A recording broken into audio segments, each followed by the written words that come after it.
Hey everyone, what's going on? Garrett here from On Point. Today I'll be going over some preseason prep that I do myself every season, because everything I do about the month before season starts, which is usually the last weekend of August in Oregon here for bow hunters, everything I do is meant to build confidence and get any of those silly little mistakes out of the way before season even gets here.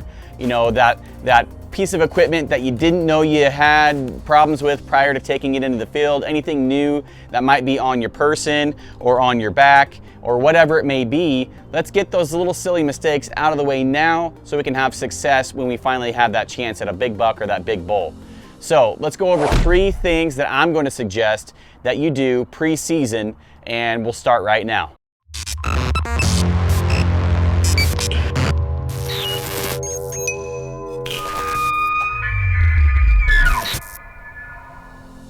So the first thing that I suggest we do is we get all the things that we're gonna have on us when we're actually hunting. So for me, this would be my bino harness. I've had this one for years, and so I know I can shoot with this one. When I go to the range, I shoot with it already. I shoot with it all the time, and I know that even when my bino harness is open and my binos are kind of dangling out like that, there's still not gonna be any issues, and I have plenty of string clearance as well.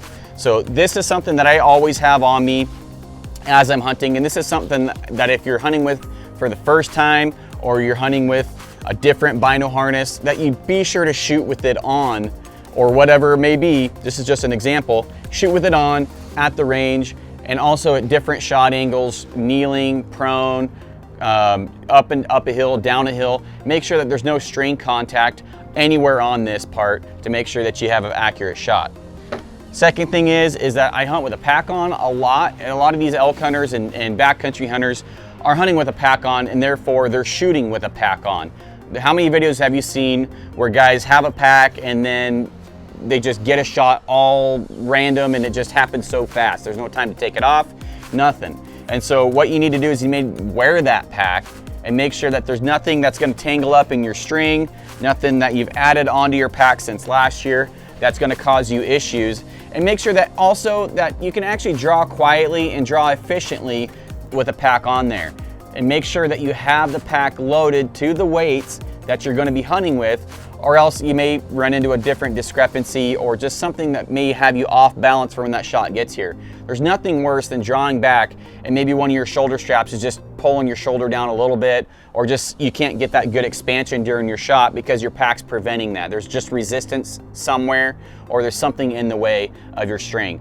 And I keep saying that just because I've seen that happen. I've seen guys at 3D shoots shooting with new bino harnesses, shooting with packs. They clip something like a chest strap, and it just throws off their shot, throws off their arrow. Luckily, we get all these things out of the way before season gets here, so I haven't had that issue in particular, but I have seen it come up at 3D shoots.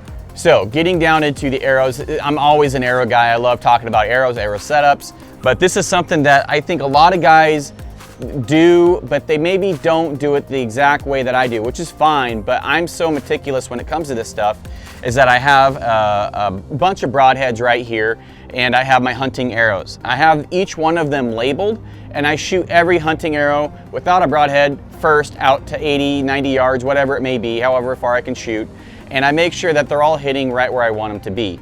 From there, maybe I'll grab basically a broadhead out of here, and I'll throw it onto this arrow. So this will be arrow number 5.